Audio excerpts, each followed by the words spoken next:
الله الرحمن الرحيم الصلاة والسلام على سيدنا محمد خاتم الأنبياء سيد المرسلين. As I promised, I want to conclude this with some thoughts on where we go from here, the future. As you know, we want this to be a pioneering effort of the American Muslim community that will bring all the faithful together, the same spirit that Robin has talked about. And really, as long as you believe in God, that is what really counts. And I firmly believe that America is flocking towards God, be it Judaic or Christian or Muslim or Buddhist. And we need to take the lead on this front. As I said this morning, the senator from North Carolina office called me. And they said, "Why are you doing this? You are Muslims." I said, "Well, what would not allow us to do this? We believe that the Abrahamic faith has prohibited riba, and we're honored to take the lead in this field. And we thank and praise Almighty God that He has allowed us to do this. Now we have a new member in our group, which is the Bank of Whittier, where we can talk to people about the concept without calling it Christian or Islamic or Judaic. But when we tell our story to the community at large, they love it. They say, "We've never heard it this way before." We tell them we do not rent money. So what do you mean? So we want to go through it systematically to make sure that your project that you want to finance makes economic sense. And we frankly don't do this only for our benefit as a bank, but it's also for your benefit, your family's benefit. So you don't get into something that bombs in your face, and then your family will suffer, your kids will suffer for a generation or 2 generations to come. And they just love every minute of it, so we thank God for it. Next slide. First, I would like to throw and shed some more light on some of the thoughts that were mentioned this morning. First of all, we do not do Sharia arbitrage. We do not practice Sharia arbitrage. If you remember what was said this morning, that if you can find a product that costs $5 and you dress it up to make it look Islamic and sell it for $6, then you will make the difference, which is $1, and that's Sharia arbitrage. And unfortunately, many of the so-called Islamic banks have been practicing things. I've had the honor of arbitrating, of evaluating, and of reviewing contracts that are supposed to be Islamic in many Muslim countries, from Malaysia to Singapore to Turkey to Kuwait to Saudi Arabia. And essentially, this is what's going on. What you do, you take the word interest out, replace it with profit or service charge, and the contract is the same. As a matter of fact, there's a competitor that came upon us over the last 2 years, and of course, they go through a great details to make it look Islamic. But then when you read in the fine print, it says, when we go to court, this contract will be treated as a financial contract. I say, why do you have to pay all of this money to say that? Why don't you say it up front and tell people about it? We do not practice Sharia arbitrage. Now, first of all, we do not advertise our Sharia board. Some companies say, well, my Sharia board is Sheikh such and Sheikh such and Sheikh such. And they end up, unfortunately, demeaning and paying no respect for the scholars who are supposed to be respected and held in high esteem and high regard. So they use them as a sales tool. And in the process, they not only tarnish the scholars, they tarnish the faith itself. The second thing is we are willing to go to any scholar. Like some of our customers call us and say, "Can you please send me a copy of the Fatwa? Or can you please send me a copy of the jurisprudence?" And we say, "Sorry, we don't practice there." Why? Are you hiding? No, we do not hide. We share fatwa and jurisprudence with scholars who understand how to handle it in the proper way. Because legal system in any country is not handled by anybody, but has to be handled by experts who know the law. I remember when I got in touch with Sheikh Muhammad Adam Sheikh, when he was in Maryland. You remember Sheikh Muhammad Ali? We had lengthy discussions on the phone. And I jumped on the airplane. I went to him. And behind closed doors, we sat down for hours going through the model we have in a very methodical way, answering his questions and so on. We do this in a very systemic and honorable way. We do not take it out to the streets because, again, it provides no respect to what we're doing. And we do not use scholars to market our services. And then the final point about what we do, it is not the mechanics. Unfortunately, most of the Islamic bankers in the last 30 years have focused more on the mechanics and less on the spirit. And I will give you two examples. One of them is acceptable, the other one is a little repulsive, but it is designed to stick to your mind being repulsive. The first one is the chicken.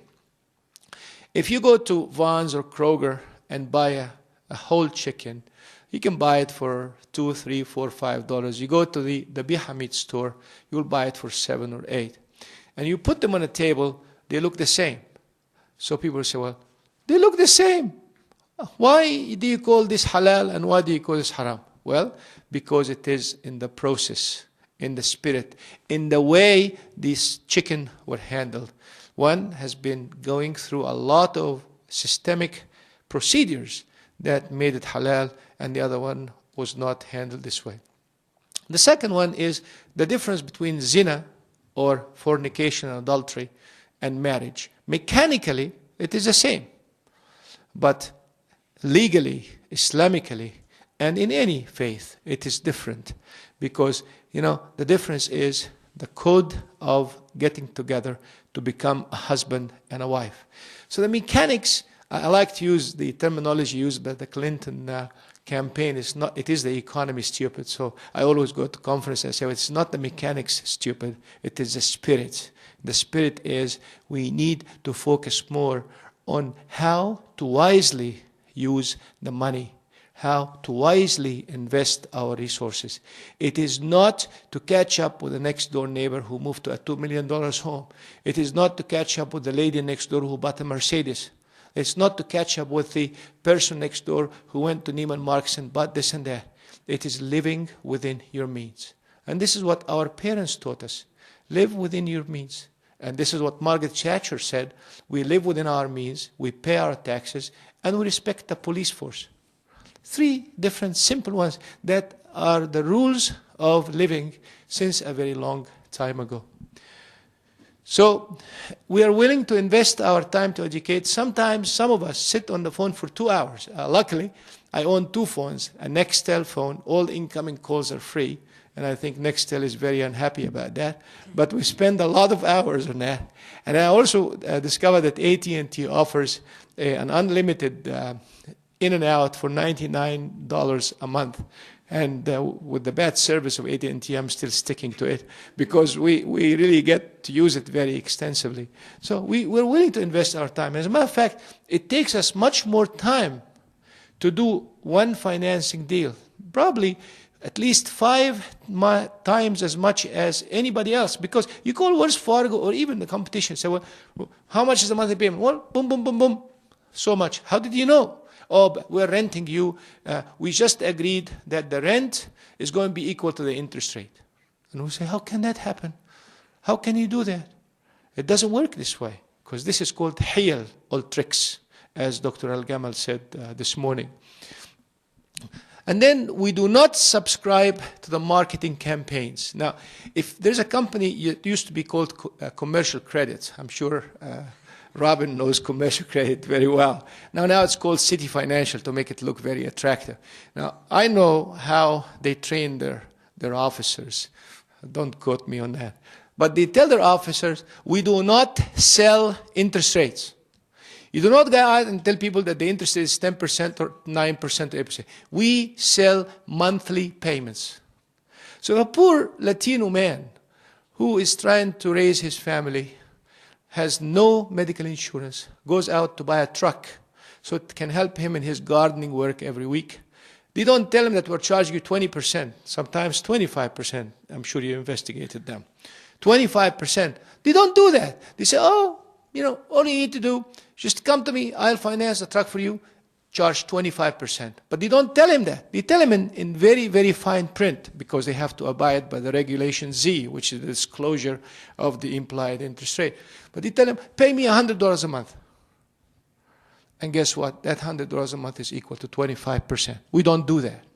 We have full disclosure, because it is not only the relationship between us and the customer, it is not the relationship between us and the United States government, but it is us and a much higher authority that we will be answering to. Regardless what your faith is, Christian, Judaic, Buddhist, and so on, you have a higher authority that you'll be answering to on the day of judgment. Next slide, please.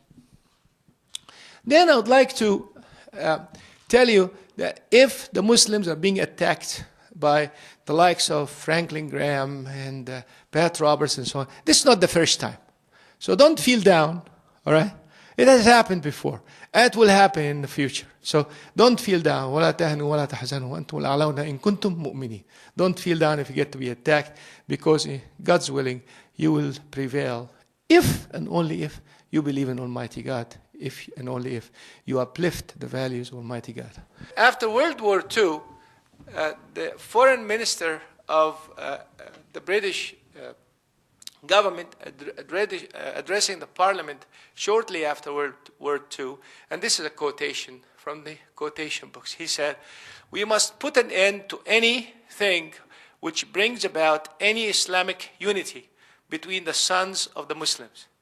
As we have already succeeded in finishing off the Khilafah, so we must ensure that there will never arise again unity for the Muslims, whether it be intellectual or cultural unity." This is a far-reaching, amazing statement, which is historically documented. Lord Corazon is the man who made the statement, and he made it on the 24th of July, 1924. And then he said, "The situation now is that Turkey is dead and will never rise again, because we have destroyed its moral strength, the Khilafah, and destroyed Islam." And of course, these sounds keep cyclically coming back over and over again, which is fine. I'm just repeating it not to make you feel threatened, not to make you feel sour, but to make you feel compassionate. Because regardless of these kinds of statements, the goodness of human beings always prevails. Next slide. This is a conceptual drawing of the rise and fall of the La Riba system. And I've asked a professor in Turkey to put some numbers to it. He loved the idea, and he's putting some historic numbers to it. As you know, since money was discovered, I think I'm running out of battery.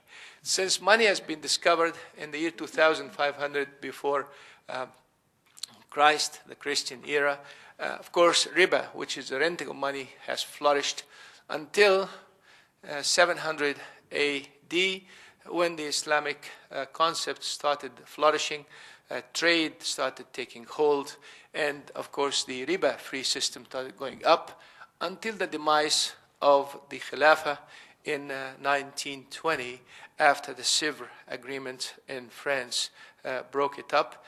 And as a matter of fact, if you look at history, the bank that was in charge of the dismantling of the whole system was called the Osmanli Bank. Osmanli Bank, it's a very nice name, very attractive, but the Osmanli Bank was the bank that actually divided all the old members of the empire, including Bulgaria and Hungary and so on and so forth, and paid the money back. As a matter of fact, until today, Turkey is paying monthly payments to many of these countries in repatriation for what happened in World War I.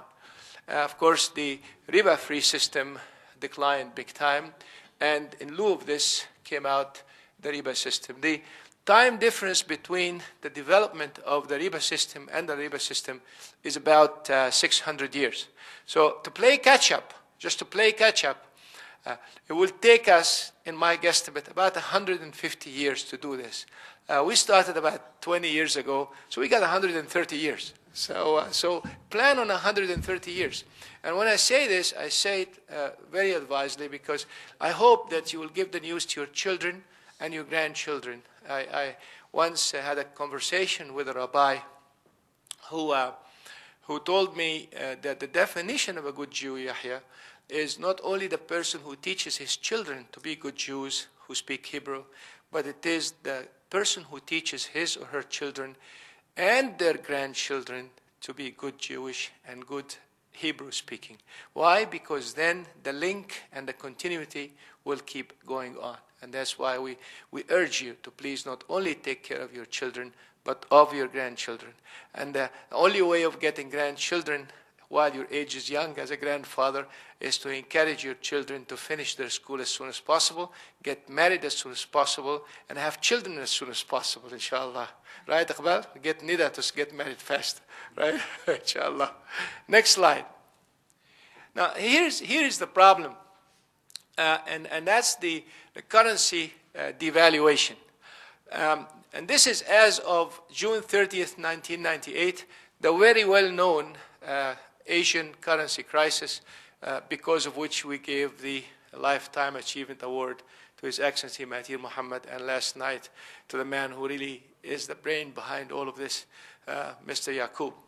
The currency in Indonesia, overnight, within a month, Indonesia's currency went down 75%, Malaysia's currency 36%, Thailand 48%, and more now, of course, Philippines 36%, and it went on and on. Next slide. And this is Turkey, which I talked about before lunch, and how your dollar buying 108,000, and just overnight it buys 1.5 million. The same number, the same currency, everything is the same.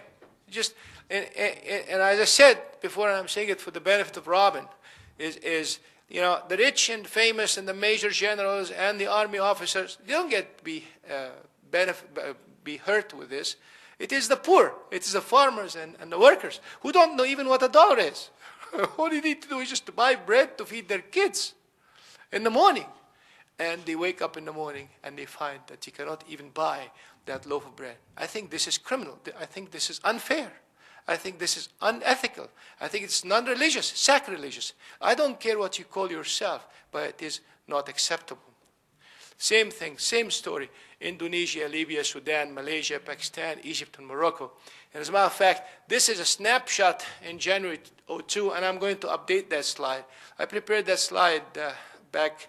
I was doing some brainstorming, and I'm very happy to report that a lot of activities are going on. But inshallah, when it matures, we'll talk about it. Next slide. The results of all of this is the value of the salaries and the savings and pensions and the price of goods and services went down.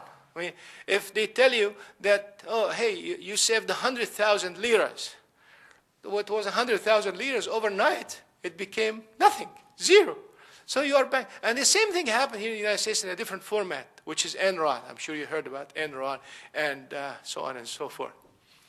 And of course, because your economy is bad, when you go out and borrow in the international markets, you will borrow for a higher interest rate. So when you go out and say, please help me, banks, they will charge you 20% and 25%. And just next slide, I want to go fast on this. I hope you don't fall asleep. Are you all asleep? Hello? Okay, next slide.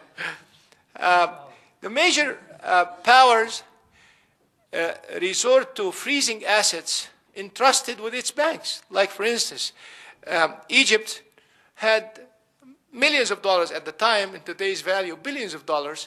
And when the Suez Canal was nationalized, the assets of Egypt in the Western banks, especially in England, had been frozen. You can't get it. Same thing happened to Iran after the Islamic Revolution in Iran. We, the United States, owes Iran about $70 billion. Over and above the economic boycott, over and above all this stuff, we owe them money, and we haven't paid them back for it. Same thing with Pakistan. And then the non-profit organizations and the wealthy individuals get to be harassed. Like, we have to pay zakah. And where do we pay it? We have to have an honorable organization. And all of them became dishonored. Why? We don't know. Some of them were bad boys and girls. Yes, we agree, and they should be shut down. But it doesn't mean that we shut down everything. Next slide. And then the money printing thing, as I said this morning, the only central bank in the world that does not yield to political pressure to a certain extent is the Federal Reserve Board of the United States. Everybody else actually is controlled by the president of this country, or the king of that country, or the prince of that country. Take your pick.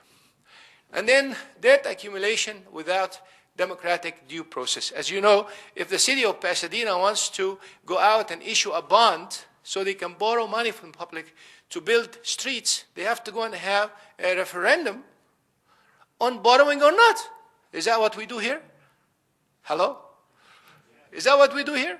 That's what we do here. You go to these countries, they just do it on their own, without telling the people about it, without taking their opinion. And then in the morning, you say, you know, I forgot to tell you. I'm sorry, I forgot to tell you. You know, I owe the United States $5 billion. And this is very undemocratic. And this is the real democracy that we should bring to these countries. It's not just the dressed up, glossy thing that we talk about in the media. We want honorable people to run these places. Next slide. And the leakage outside the economy, another very, very well-known thing. And those of you who come from developing countries, from Sudan to Egypt to Pakistan to India, any one of these, you go to the bank, they lend you money because you are well-connected and respected. You take the money, what do you do with it? Invest it in the country? What do? You invest probably 10% of it in the country, and the rest of it goes to your secret bank account in Switzerland and invest it somewhere else, but not in the country. So what you do, you go and take loans from the United States and England. You bring the money to Egypt. You go and borrow the same money, take 90%, send it back to where it came from. 10% stays in the economy. What happens? A complete destruction of the economy. As a matter of fact, if you look at the way our system here in the United States has been designed, the reason we have Merrill Lynch, Smith Barney, UBS, is exactly to minimize the leakage of the money outside the economy. What do? They take the surplus money that you have so they can invest it in the United States. And if there is a good investment opportunity, it is invested by qualified professionals in specific countries according to a certain risk model that they follow. We do exactly the opposite in these countries. And then, of course, interruption of trade. Keep going. Now we get to the fiat money. What is fiat money? Fiat money, there is a brand name in Italy called Fiat automobiles. They tried to bring it here into America. It didn't work. So that's essentially what fiat money is. So this is $1. Now, the reason this piece of paper is respected is because it carries the full faith and credit of the United States government. And it also carries something that not too many people, including Mahmoud the economist, don't publicize for, and that is the gold support. And I will get you some statements to prove that to you. Now, this is fiat money. It says it's worth $1, but really, if you print it, it costs 2 cents to print this piece of paper here. But it's valuable because it carries the full faith and credit of the United States government. And it says, on top of it, read it, this note is legal tender for all debts, public and private. Now, whereas the United States says, if you carry this, I owe you $1, right? Now, in the old days, in the early days of England, a British pound used to be a gold pound. And then they started injecting some copper in it. And we have a big research on that. Slowly injecting copper in it, 10%, 20%, 40%, 50%. And then actually it became plastic. Here, this is money, right? This is money. And then it becomes a blip on the computer. So really, this money is man-made, it's created. And that's why when you go back, and I'll show you some of the foundations, and I call this effort the last leg in the misrepresentation of facts about renting money to people. And of course, the least educated are the ones who fall for it. These are the poor people who go out and farm and clean your yard and cook for you at the restaurants, so on and so forth.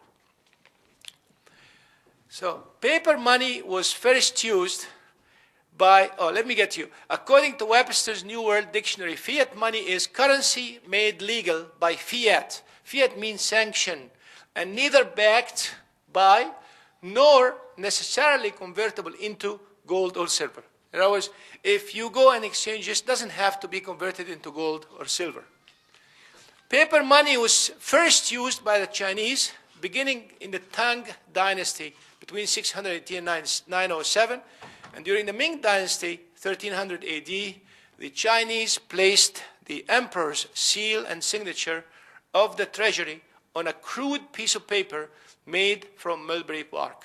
Just a piece of paper, essentially not much different from this, but less sophisticated in printing. And then in the first United States Depression that happened between 1819 and 1821, fiat money was used in the states of Tennessee, Kentucky, Illinois, and Missouri, but was quickly abandoned because of the danger of using such currency. Next slide. In times of government weakness and instability, like in times of wars, no one will accept paper currency because of the promise of the government has no value.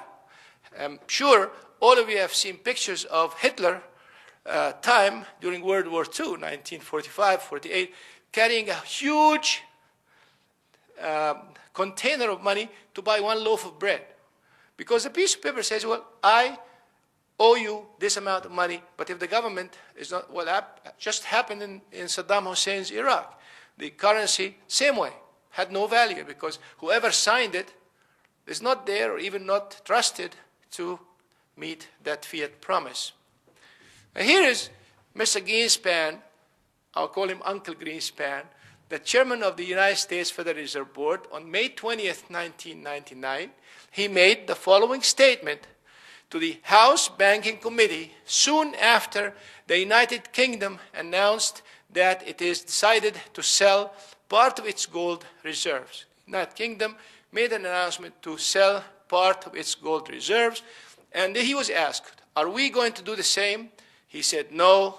Here's a statement every economist should read very carefully, because when Greenspan talks, he just doesn't talk too much, and every word is weighed, looked at 100 times before it's put out. He said, gold still represents the ultimate form of payment in the world. So gold still used by us as the ultimate form of payment, despite the fact of all the efforts to sell to the rest of the world the idea, oh, gold is not important, get out of it. It's all the economy, the big countries, and so on and so forth. Next slide. I call this the final leg to remove riba from our lives. The Islamic monetary laws are based entirely on the bimetallic reference point. Bimetallic means gold and silver. The La Riba laws stipulate that measurements of zakah or tithe, of marriage dowry, if you pay your wife as a dowry, and hudud, compensation, payments, and other forms of trade, all were revealed in the Holy Quran and in the Sunnah using gold and silver. وَالَّذِينَ يَكْنِزُونَ الذَّهَبَ وَالْفِضَّةَ وَلَا يُنْفِقُونَها فِي سَبِيلِ اللَّهِ فَبَشِّرْهُمْ بِعَذَابٍ أَلِيمٍ. And those who amass gold and silver, people translate it as just gold and silver. No, it is currency, the currency used at the time, gold and silver. And it is an Islamic obligation to use the gold and silver bimetallic system. I believe, and of course, this is being researched by very distinguished fuqaha to get the foundation of it, that the bimetallic system is a duty that not only for the Muslims, but for all the Abrahamic faith. Then we can have something that is a reference point that is created by Almighty God, not by man. The gold dinar and the silver dirham, which actually gold and silver, they were used as money, Gold was used as money well into the 20th century and for at least 2 centuries before. Most bonds, including government bonds, were called gold bonds. As a matter of fact, until today, the British bonds are called the gilts. And the gilts, why are called gilts? Because they are bonds that were supported by gold, but they still carried the name gilts. After World War II, convertibility of paper money into gold was suspended for the most part and was finally terminated by President Nixon in 1971. I have a story to tell you about President Nixon. You remember in 1968, a very distinguished man came to power in France. His name is Charles de Gaulle. And Charles de Gaulle actually was one of the military leaders that signed up the treaty with the new Algerian government after the liberation of Algeria. Just a little inclusion here. I don't know if you know this or not. I just didn't know it until very recently. The army of Algeria, after signing the treaty, was actually the French army of Algerians that was stationed in Algeria. And that's why Algeria was never stable. I didn't know that. I just knew it when I was passing through some documents, and it's an amazing thing. But back to Mr. de Gaulle. So de Gaulle came, and he was a very smart man, he and his advisors. And of course, the French always have been competing with the United States. I'm yet to find out the historical reason for it, but they have been in competition. As you know, after the Marshall Plan, which we all hear about nowadays with Iraq and so on, the United States printed a lot of money, sent it to Europe so we can develop the economy of Europe. That created a lot of money pooled in Europe. Then Charles de Gaulle found a lot of these dollars, and he didn't know what to do with it. So he said to his advisors, I'm a little bit dramatizing it. He said, well, what do I do with this money? They said, well, we have something called the Bretton Woods Agreement that we signed in 1948 with all nations that would say that every dollar that we issue is like gold. He said, what do you mean? He said, well, we agreed that the ounce of gold, the price of 1 ounce of gold is fixed at $35 an ounce. He said, wonderful. I can send all of these dollars to the United States and ask for gold from Fort Knox. And indeed, that's what he did for almost 6 months. He would send dollars to the United States, and gold is shipped in C-130 cargo airplanes back to London, because London is the headquarters of the London Metal Exchange, where metal is exchanged, which is gold exchange. As a matter of fact, the story is that they stored it on the second floor. The second floor collapsed because of the heaviness of the gold. Then Mr. Nixon started finding out that more than 1/4 of the gold in Fort Knox have been depleted.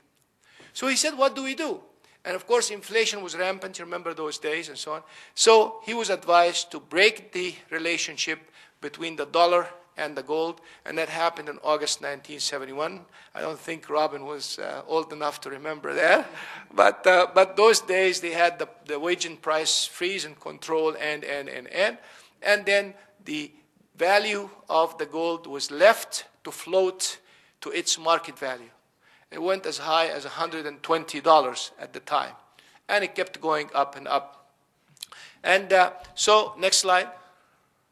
So I'm going to tell you quickly what I did here. I said, if we ask ourselves how many barrels of oil I can buy for every ounce of gold. In other words, suppose I'm buying oil now with gold. Now, in 1967, gold was $35 an ounce, right? And gold and oil was selling for how much? $2.50 a barrel. You divide 35 by $2, you have about 16 barrels of oil for every ounce of gold. Am I clear on that? Hello? I see people falling asleep, right?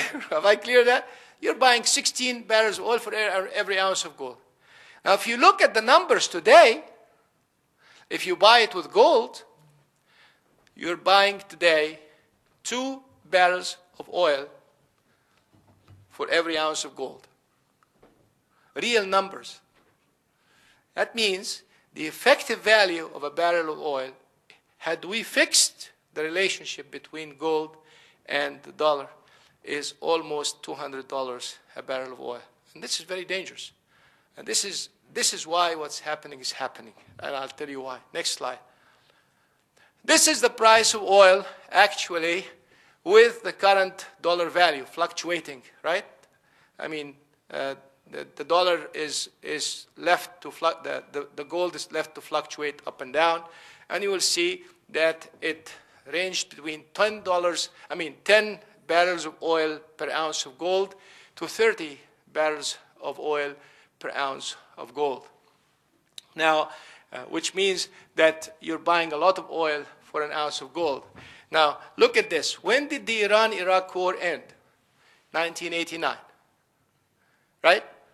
1989, the Iran-Iraq war ended, and then Mr. Hussein, a stooge of the CIA, actually we made Saddam Hussein, if you don't know, we made the guy, and I was once invited to Cal State San Bernardino to make a presentation about that. I said, well, nobody even have respect for Saddam Hussein, before or after. He was a no entity. Ask the 2 million Egyptians that used to work in Iraq, and he just put them on an airplane, dumped them back to Egypt without even a penny of their savings all these years. And he will tell you who he is. Everybody knows. Ask the Iranians who Saddam Hussein is. Saddam Hussein killed 1.2 million Iranians. And by the way, the chemical weapons that we complain about, we gave Saddam Hussein the chemical weapons, and they were first used against 120,000 Iranians who are still crippled until today. But of course, Iranians are not important. They are no entity, right? Now, we always are weeping. And by the way, the first ones to use chemical weapons in that area were the British, and they used it in 1920 against the Iraqis in Basra. And you read the Financial Times 2 years ago in July, and you'll know that the British were the first to use chemical weapons. So you look at that. So what they did, the Kuwaitis and the Saudis agreed to increase oil production so they can depress the price of oil. So when Saddam Hussein pays back what he owes them, because all of these weapons used to move from Kuwait to Iraq. And I was in Kuwait by mere coincidence there, trying to restructure a bank for 1.5 years. I used to tell them at the highest level, one day, these tanks that you're sending to kill the Iranians will turn around and attack you. Wallahi al-Azim. I used to say it. They don't believe me. They would not believe me. And indeed it happened. Anyway, so they said, why don't we take more oil from him? They reduced the price of oil. Remember, oil prices went as low as $6 and $8. That was in this period. So, and that was another motivation for what happened. Next slide. And this is a comparison of what we're talking about. This is the real thing, and this is the virtual thing, like Michael Moore says. This is the virtual thing. Next slide. And I want to share with you then the real meaning of all of this, so you can be aware. This is our spheres of influence, the United States spheres of influence in the world. When we captured the Philippines to get control of this area, and by the way, the model is you go and capture a small country, and from it you operate to control the area, and that is what happened, the Philippines and Japan in here. And then Western Europe, we controlled Western Europe and Saudi Arabia. Now, at the time in the 20th century, controlled Egypt. We could not control Iran and could not control Iraq. And this is the area we control Turkey, and so on and so forth. Now, in the 21st century, oil is very, very scarce, as I showed you. The value of oil is very, very high. So our economic development plan in the United States requires the reliance on oil. Requires that if the Europeans, who are the next most sophisticated economies after us, and getting very close to be competing with us, whenever they want oil, they do not go and negotiate for it in Saudi Arabia. They do not go and negotiate for it in Iraq. They come and negotiate for it where? In Washington, D.C. And that's a good objective. Has nothing to do with attacking Islam and the Muslims, Mr. Bush. I mean, we tell you, if this is a good objective, articulate it this way. Why do we have to use us, the Muslims, as your sacrificial lamb to do that? And this is the thing. Let's look at the map as perceived by some policymakers. And this is my fiction of imagination based on my research. I mean, can be improved upon by many of you. Next slide, please. This is how the world looks after the fall of the Soviet Union. This red boundary is us. And that's why our defense forces are actually spread too thin. We're trying to control Russia, trying to control Indonesia, we're trying to control this whole wide world. This green circle is the European Union. As a matter of fact, yesterday, that green circle has just expanded this way, trying to get out of the old blue line. But guess what? We have a bigger line surrounding it. You see the whole idea? So we have here the European Union, and that European Union is expanding this way. Now, why don't the European Union like to have Turkey in there? For two reasons. The historic fact that it's an Islamic, part of the Islamic Empire, that's one reason. But the bigger reason is that Turkey is an important ally with us in NATO, and if they get in, that will be a thorny bridge and insider information that the European Union doesn't want to have. So this is a synopsis. Now, for instance, why is this line going to West Africa? Well, this line is going to West Africa. Why? Because there is oil there, and these are oil routes. So for the first time in history, you find a country called Ivory Coast or Côte d'Ivoire, which speaks French, do not know a word of English, have no knowledge of the United States, carrying us, our American flag, and having signed and demonstrating to change the government. The war in Algeria is a war that actually tries to include Algeria in this map. What happened in Libya, Egypt, what's happening in Sudan, breaking it into 3 pieces very soon, and Chad, and so on and so forth, gives you an idea of the new world in the 21st century. Next slide. And I want to tell you about the dirham and the dinar. The second Khalifa, Umar ibn al-Khattab, who ruled between 634 and 644 Christian era, said that here is our system. The dinar is the weight of 22 karat gold, which is equivalent to 4.3 grams, and the dirham is the weight of the silver equivalent to 3 grams. In other words, he established a convertibility. What is a convertibility? It's exactly like you convert from Fahrenheit to centigrade. He said that 7 dinars in gold must be equivalent to 10 dirhams. So the relationship between gold and silver have been fixed. And this is the system. This is the system, regardless of the supply and demand. It is a system. That's how it is. And because it is a system, it automatically will impact the mining for silver and gold as an industry. So the first Muslim coin were struck during Khalifa Uthman ibn Affan, 644-656. And first original minting of the Islamic dirham was done 695 during Khalifa Abdul Malik ibn Marwan. Malik ibn Marwan is the one who built the Dome of the Rock. Next slide.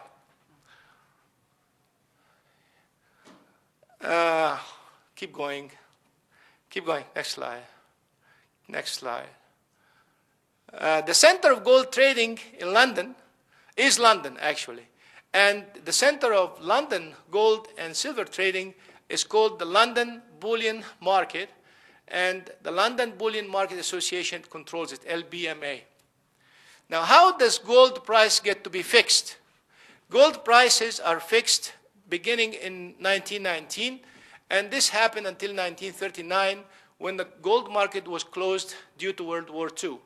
The market was reopened in 1954 when the central bank gold pool began officially in 1961. The Bank of England, as agent of this pool, maintained an open telephone line with Mr. Rothschild. Now, Mr. Rothschild had 5 kiddos, 5 sons. 1 in New York, 1 in Austria, 1 in Germany, 1 in France, and 1 in England. And they used to trade using pigeons. I don't know if you know this or not, historically. They used to do what you're doing with telexes and email and facsimile and of course SWIFT. For those people who are doing money exchanges, money transfers, used to do it with pigeons in the past. And Rothschild, during the morning fixing, there was yet an afternoon fixing afterwards, and the objective was to fix the price of gold at $35 an ounce within 1% band, plus or minus. Next slide. These are the members of the gold price fixing: Standard Chartered Bank, Deutsche Bank, Rothschild, Republic Bank, and HSBC. Rothschild just withdrew out of this. I don't know if you read about it or not, because they said we cannot make money on gold anymore, because it became a speculative commodity. It's not a reference point anymore, and they lost money on it. So next slide. Next slide. I don't want to tell you about the Rothschild family. You can read about it. Next slide. Next slide. This is what we're hoping to do in La Riba, inshallah. We have La Riba here. We have La Riba here in the Arabic-speaking world. We have La Riba in Kazakhstan. And I hope, inshallah, we have Europe and Asia soon. Thank you very much. And أقول قولي هذا وأستغفر الله لي ولكم. والسلام عليكم ورحمة الله.